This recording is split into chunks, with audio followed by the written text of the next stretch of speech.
విద్యార్థులకు మరియు 10వ తరగతి పరీక్ష రాసే విద్యార్థులకు అందరికీ నమస్కారం అండి. పబ్లిక్ ఎగ్జామ్ 2026 మార్చి 14 నుండి జరగబోయే ఎగ్జామ్స్కు ఈ వీడియో అయితే చాలా ఉపయుక్తంగా ఉంటుంది.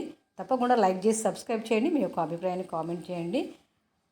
10వ తరగతి తెలుగు నుండి రెండవ పాఠ్యాంశము ఎవరి భాష వాళ్లకు వినసొంపు అనే పాఠ్యాంశం నుండి మొదటిగా పార్ట్ 1 పార్ట్ 2 కంప్లీట్గా వీడియోలో చెప్పడం జరిగింది. ఇప్పుడు పార్ట్ 3 ఇది. మరి ఇందులో భాషాంశాలు వ్యాకరణం గురించి ఈ వీడియోలో చెప్పడం జరుగుతుంది. భాషాంశాలు అంటే పదజాలము ఇది రెండవ పార్ట్లో చెప్పడం జరిగింది. వ్యాకరణాంశాల గురించి చూసినట్లయితే కింది వాక్యాలను సామాన్య వాక్యాలుగా మార్చండి అని ఉంది కదా. కింది వాక్యాలను సామాన్య వాక్యాలుగా మార్చండి. ఆ బిట్ చూసినట్లయితే తిరుమల రామచంద్ర గారు సంస్కృత ఆంధ్ర భాషలో పండితుడు. ఎలా రాస్తారు సామాన్య వాక్యాలుగా అంటే తిరుమల రామచంద్ర గారు సంస్కృత ఆంధ్ర భాషలో పండితుడు. కామా లేకుండా సామాన్య వాక్యంగా రాయడం అనేది జరుగుతుంది. నేను ఒకప్పుడు పుస్తకాలు వ్యాసాలు గ్రాంధిక భాషలో రాసేవాడిని. దీని సరైన సమాధానం మీరు రాయగలిగితే కామెంట్ బాక్స్లో ఈ సమాధానాన్ని రాయండి. దానికి రిప్లై ఇస్తాను. ఇంట్లో మాట్లాడే భాష బడిలో చదివే భాష వేరు. సామాన్య వాక్యాలుగా మార్చండి. దీని యొక్క ఆన్సర్ మీరు తెలుసుకున్నట్లయితే కామెంట్లో రాయండి. కింది వాక్యాలను సంయుక్త వాక్యాలుగా మార్చండి. కింది వాక్యాలను సంయుక్త వాక్యాలుగా మార్చండి. తెలుగు వాళ్ళ పలుకుబడి నుడికరాలు పల్లె ప్రజల భాషలో దొరుకుతాయి. వాటిని మనం భద్రపరచుకోవడం లేదు. ఎలా రాస్తారు? తెలుగు వాళ్ళ పలుకుబడి మరియు నుడికారాలు పల్లె ప్రజల భాషలో దొరుకుతాయి. వాటిని మనం భద్రపరచుకోవడం లేదు. ఈ విధంగా సంయుక్త వాక్యాలుగా మార్చాలి. ఇందులో రెండవ బిట్టు అని ఉంది కదా, ఇది కూడా మీరు దీనికి జవాబు తెలుసుకొని కామెంట్లో రాయండి. నల్గొండ జిల్లాలో ఎందరో కవులు ఉన్నారు. నల్గొండ జిల్లాలో కథకులు ఉన్నారు. నల్గొండ జిల్లాలో పత్రికా విలేకరులు ఉన్నారు. ఏ విధంగా రాస్తారు? కింది వాక్యాలను సంయుక్త వాక్యాలుగా మార్చండి అంటే మరి పదే 3 సార్లు నల్గొండ జిల్లా వచ్చింది కాబట్టి దీని యొక్క ఆన్సర్ మీకు తెలిసినట్లయితే కామెంట్లో రాయండి. కింది వాక్యాలను సంశ్లిష్ట వాక్యాలుగా మార్చండి. ఏ విధంగా సంశ్లిష్ట వాక్యం అంటే ఏమిటి? ఎన్ని సమాపక క్రియలు వస్తాయి, ఎన్ని అసమాపక క్రియలు వస్తాయి, ఆ విధంగా అవి తెలుసుకొని మరి సంశ్లిష్ట వాక్యాన్ని రాయాల్సిందిగా ఉంటుంది. అంబటిపూడి వెంకటరత్నం కావ్యం రాశాడు. అంబటిపూడి వెంకటరత్నం అచ్చు వేయించాడు. దీంట్లో ఒకదాని గురించి తెలుసుకున్నట్లయితే అంబటిపూడి వెంకటరత్నం కావ్యం రాశాడు, అచ్చు వేయించాడు. ఈ విధంగా సంశ్లిష్ట వాక్యంగా మార్చండి. మిగతా రెండవ మొదటి ఈ రెండు వాక్యాలకు మీరు జవాబు రాసినట్లయితే అది కామెంట్లో తెలియచేయండి. దానికి రిప్లై నేను ఇస్తాను. రుగాగమ సంధి గురించి చూసినట్లయితే రుగాగమ సంధి కింది పదాలను గమనించి విడదీయండి.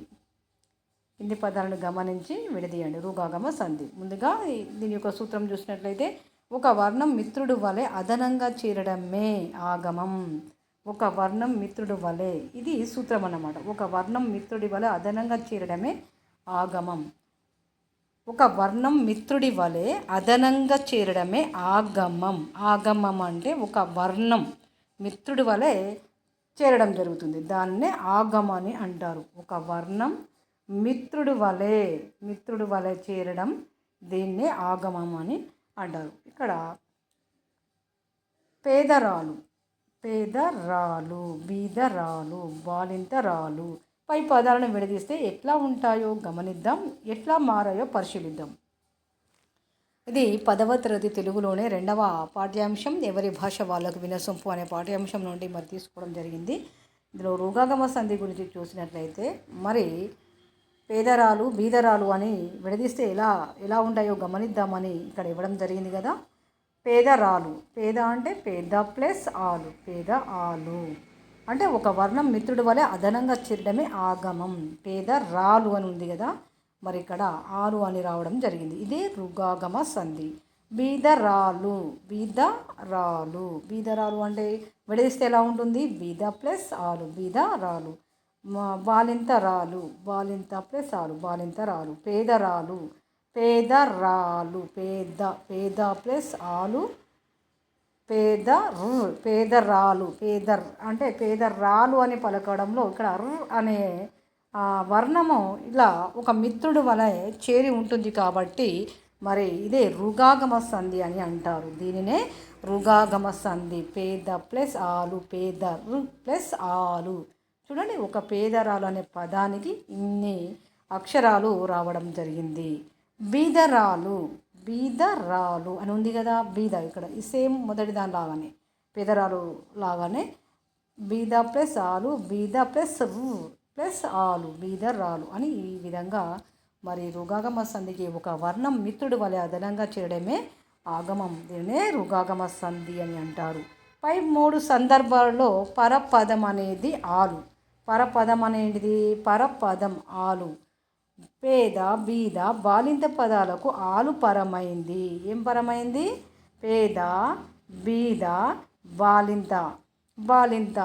మరి మొదలైన శబ్దాలకు పేద, ఇక్కడ చూడండి, పేద, బీద, బాలింత, బాలింత, వీటికి మొదలైన శబ్దాలు బాలింత మొదలైన శబ్దాలకు పేదాదులు అంటారు. వీటన్నిటిని కలిపితే పేదాదులు అని అంటారు.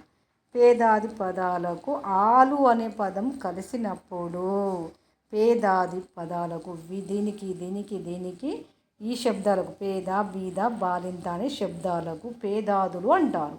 పేదాదులు. పేదాది పదాలకు ఆలు అనే పదం కలిసినప్పుడు, ఏ పదం కలిసినప్పుడు? ఆలు అనే పదం కలిసినప్పుడు ర్ అనే అక్షరం అదనంగా వచ్చింది. ఏ అక్షరం వచ్చిందండి?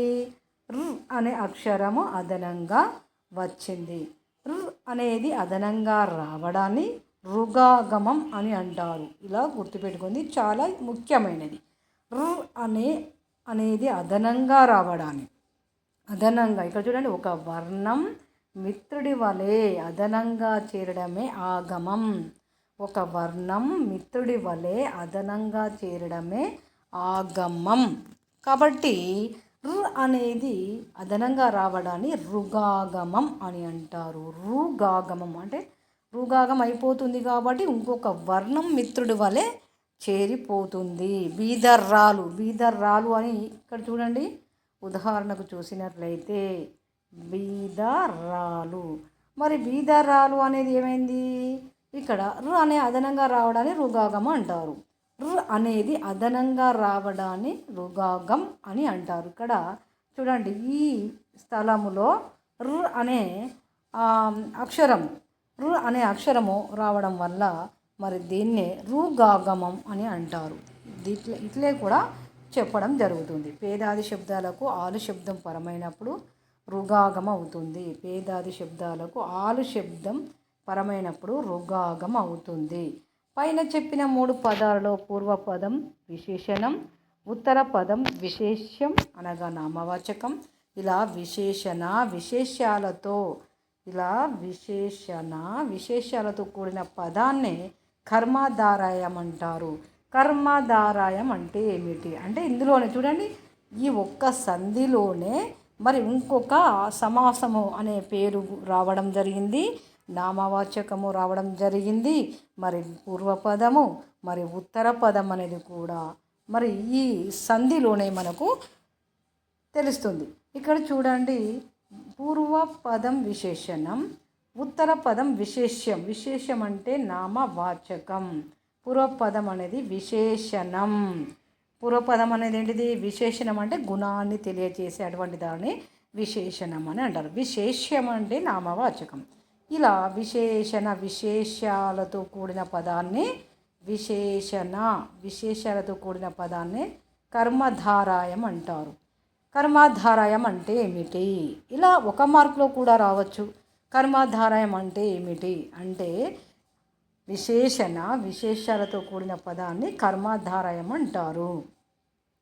కర్మధారయం మందు పేదాది శబ్దాలకు ఆలు శబ్దం పరమైతే రుగాగం అవుతుంది. కర్మధారయం మందు పేదాది శబ్దాలకు ఆలు శబ్దం పరమైతే రుగాగం అవుతుంది. ఈ విధంగా గుర్తుపెట్టుకోవాలి. అంటే పూర్వపద విశేషణం గుర్తుపెట్టుకోవాలి, ఉత్తరపద విశేష్యం అనేది గుర్తుపెట్టుకుంటేనే మరి రుగాగం అవుతుంది అనేది తెలుస్తుంది. ఇక పై పద్ధతి ప్రకారం కింది పదాలను విడదీసి గమనించండి, విశ్లేషించండి. గమనించాలి, ఇక్కడ విశ్లేషించాలి. పై పద్ధతి ప్రకారము కింది పదాలను విడదీసి గమనించండి, విశ్లేషించండి. ఇక్కడ చూడండి, ముద్దరాలు అంటే ఏం ఆగమవుతుంది? ముద్ద ప్లస్ ఆలు, ముద్ద ప్లస్ ఆలు అంటే సూత్ర ప్రకారం చూసుకున్నట్లయితే ముద్దరాలు అంటే ముద్ద ప్లస్ ఆలు అంటే ఒక వర్ణం మిత్రుడు వలె ఆగమంగా చేరడమే. ఇక్కడ చూసారు కదా, సూత్ర ప్రకారం ఒక వర్ణం మిత్రుడు వలె అదనంగా చేరడమే ఆగమం. ఆగమం అనేది ఈ విధంగా ఇక్కడ ఆలు బాలింతరాలు ఈ విధంగా ఒక వర్ణం మిత్రుడి వలె అదనంగా చేయడమే ఆగమం. పై పద్ధతి ప్రకారం కింది పదాలను విడదీసి గమనించండి అని ఇందులో ఒకదాని గురించి తెలుసుకున్నాం కదా. జవరాలు, అంటే ఏంటిది? జవరాలు, ప్లస్ ఆలు. ఈ విధంగా మరి ఈ రెండవ ఈ గురించి మీకు తెలిసినట్లయితే కామెంట్లో రాయండి, దానికి రిప్లై ఇస్తాను. పైన చెప్పిన పేదాది పదాలు తెలుగు పదాలు ఇప్పుడు సంస్కృతానికి సమానమైన తచ్చమ పదాలకు ఆలు శబ్దం పరమైతే ఏం జరుగుతుందో పరిశీలిద్దాం. ఎందుకంటే పాఠ్యపుస్తకాన్ని ఖచ్చితంగా మరి ఫాలో కావాలి, పాఠ్యపుస్తకాన్ని చదవాలి. పాఠ్యాంశము రూపంలో కానివ్వండి, సారాంశం రూపంలో కానివ్వండి, ఏ రూపంలోనైనా పాఠ్యపుస్తకానికి ముందుగా ప్రిఫరెన్స్ అయితే ఇవ్వాల్సి ఉంటుంది. గుణవంత ప్లస్ ఆలు, గుణవంతురాలు అని ఉన్నది కదా, గుణవంత ప్లస్ ఆలు గుణవంతురాలు. బుద్ధిమంతురాలు, బుద్ధిమంత ప్లస్ ఆలు బుద్ధిమంతురాలు. శ్రీమంత ప్లస్ ఆలు శ్రీమంతురాలు. ఈ విధంగా గమనించారు కదా పేదాది పదాలు తెలుగు పదాలు. మరి ఈ విధంగా తచ్చమ పదాలకు ఆలు శబ్దం పరమైతే ఈ విధంగా జరుగుతుందని ఇక్కడ పాఠ్యపుస్తకంలో ఇవ్వడం జరిగింది. ఈ సందర్భాలలో కూడా అని వస్తుంది, కానీ స్వల్పమైన తేడా వచ్చింది. గమనించారా? అదేమిటో ఇక్కడ పరిశీలిద్దాం. గుణవంత ప్లస్ ఆలు గుణవంతవు ప్లస్ ఆలు గుణవంతురాలు అంటే ఏ విధంగా చెప్తున్నాడు ఇక్కడ? సరైన గమనించారా అని అంటున్నారు. ఈ సందర్భాలలో కూడా వస్తుంది, కానీ స్వల్పమైన తేడా వచ్చింది. గమనించారా? అదేమిటో పరిశీలిద్దామా అని ఇక్కడ ఇవ్వడం జరిగింది. అంటే ఇక్కడ చూడండి, గుణవంతురాలు అంటే ఇక్కడ ఆల్రెడీ గుణవంతు ప్లస్ ఆలు అనేది ఆగమంగా చేరడం జరుగుతుంది. గుణవంతు అంటే ఇక్కడ చూడండి, గుణవంతులో ఇంకొక వర్ణం అనేది ఇక్కడ అదనంగా చేరడం జరుగుతుంది. ఎందుకంటే రావడం జరిగింది కాబట్టి ఇక్కడ ఏం చేయాలి? ప్లస్ ఆలు ఇలా గుణవంతు ప్లస్ ఆలు గుణవంత్ అని ఖచ్చితంగా ఇక్కడ అనేది వస్తుంది. ప్లస్ ఆలు గుణవంతురాలు ఇన్ని ఉంటాయండి. చూసారు కదా, గుణవంతురాలుల్లో మరి అనే అక్షరము అదనంగా చేరడమే మరి దానిని రుగాగమ సంధి అని కూడా అంటారు. అలాగే బుద్ధిమంతురాలు ఇక్కడ చూడండి, బుద్ధిమంతురాలు సేమ్ పైన ఏ విధంగా గుణవంతురాలు గురించి తెలుసుకున్నారో బుద్ధిమంత ప్లస్ ఆలు బుద్ధిమంతు అంటే ఇక్కడ చూడండి, బుద్ధిమంతు అంటే ఇక్కడ అనే వర్ణము రావడం వలన ప్లస్ ఇక్కడ ఆలు అనే మరి శబ్దము రావడం జరుగుతుంది. ఇది కూడా పై విధంగానే ఉంటుంది. బుద్ధిమంతు ప్లస్ ఆలు బుద్ధిమంతురాలు. ఈ విధంగా రుగాగమ సంధి గురించి తెలుసుకున్నట్లయితే మీరు మల్టిపుల్ చాయిస్లో కూడా ఆబ్జెక్ట్ పేపర్లో కూడా సులభంగా జవాబును చేయగలుగుతారు. పై 3 చోట్ల తచ్చమ పదాలకు ఆలు కలిస్తే మొదటి పదం చివర ఉన్న అచ్చు మొదటి పదం చివర ఉన్న అచ్చు అకారానికి బదులు ఉకారము వచ్చి తర్వాత రుగాగమైందని ఇలా చెప్పవచ్చు. అంటే ఇక్కడ అర్థమైందా మీకు? ఆలు కలిస్తే మొదటి పదం చివర ఉన్న అచ్చు అకారానికి బుద్ధిమంతురాలు అని ఉన్నది కదా, అకారానికి బదులు ఇక్కడ ఉకారం అనేది వచ్చింది కాబట్టి దీన్ని రుగాగమైంది అని చెప్పడం జరుగుతుంది అని ఇక్కడ ఇవ్వడం జరిగింది. ప్రాజెక్టు పని చూశారు కదా. ఇక్కడ ఒక సూత్రము కూడా ఇవ్వడం జరిగింది. కర్మధారయమందు తచ్చమ శబ్దములకు ఆలు శబ్దం పరమైనప్పుడు, కర్మధారయమందు తచ్చమ శబ్దములకు ఆలు శబ్దము పరమైనప్పుడు పూర్వపదం చివర ఉన్న అకారానికి ఉకారము వచ్చి రుగాగం అయ్యింది. పూర్వపదం చివర ఉన్న అకారానికి, ఇక్కడ చూడండి, పూర్వపదం చివర ఉన్న అకారానికి ఉకారం అనేది రావడం జరిగింది కాబట్టి ఇది రుగాగమ సంధి అయ్యింది అని తెలియచేయడం జరుగుతుంది. పూర్వపదం చివర ఉన్న అకారానికి ఊకారము రావడం జరిగింది కాబట్టి ఇది రుగాగమైందని ఇక్కడ సూత్ర ప్రకారము ఇవ్వడం జరిగింది. ఇక ప్రాజెక్టు పని చూసినట్లయితే, గాంధీజీ సత్యశోధన సా మన సదాశివ యాది కాళోజీ నా గుడవ దాశరథి రంగాచార్య జీవనయానం గడియారం రామకృష్ణ శర్మ శతపత్రము మొదలగు వాటిలో వారి వారి జ్ఞాపకాలు అనుభవాలు గ్రంథస్థమై ఉన్నాయి. వీటిలో ఏదైనా ఒక గ్రంథాన్ని సేకరించి అందులోని విషయాలను చదవండి. వాటిలో మీకు నచ్చిన ఒక సంఘటనను పేర్కొంటూ ఎందుకు నచ్చిందో తెలుపుతూ నివేదిక రాయండి. వింటున్నారా విద్యార్థులు? తప్పకుండా ప్రాజెక్టు పని అనేది తప్పకుండా సొంతంగా రాయాల్సి ఉంటుంది. కొంత సొంత నాలెడ్జ్ని ఉపయోగిస్తే, కొంత ఉపాధ్యాయుల ద్వారా కానీ, పెద్దల ద్వారా కానీ, మీ పేరెంట్స్ ద్వారా కానీ, మీ యొక్క ఇరుగు పొరుగు వారి వద్ద నుండైనా నేర్చుకొని మీకు నచ్చిన అంశాన్ని తెలుసుకొని రాస్తే చాలా బాగుంటుంది అని ఈ ప్రాజెక్టు పనిలో ఇవ్వడం జరిగింది. సూక్తి చూసినట్లయితే, ఆత్మలను పలికించేదే అసలైన భాష, ఆ విలువ కరువైపోతే అది కంఠశోష. డాక్టర్ సి నారాయణ రెడ్డి గారైతే చెప్పడం జరిగింది. సూక్తి అంటే ఒక మంచి మాట అన్నమాట. ఆత్మలను పలికించేదే అసలైన భాష, ఆ విలువ కరువైపోతే అది కంఠశోష అనేది మరి మంచి కవి డాక్టర్ సి నారాయణ రెడ్డి గారు మరి మంచి మాటలో తెలియజేయడం జరిగింది. ఓకే, మరి ప్రియమైన విద్యార్థులకు ఈ వీడియో కనుక నచ్చితే లైక్ చేసి సబ్స్క్రైబ్ చేయండి. మీ యొక్క ఫ్రెండ్స్కి, మీ ఫ్యామిలీ మెంబర్స్కి షేర్ చేయండి. మరిన్ని వీడియోల కోసం ఈ ఛానల్ మాత్రం తప్పకుండా ఫాలో అవ్వండి. మీ యొక్క అభిప్రాయం ఏమైనా ఉన్నా కూడా కామెంట్లో తెలియచేయండి.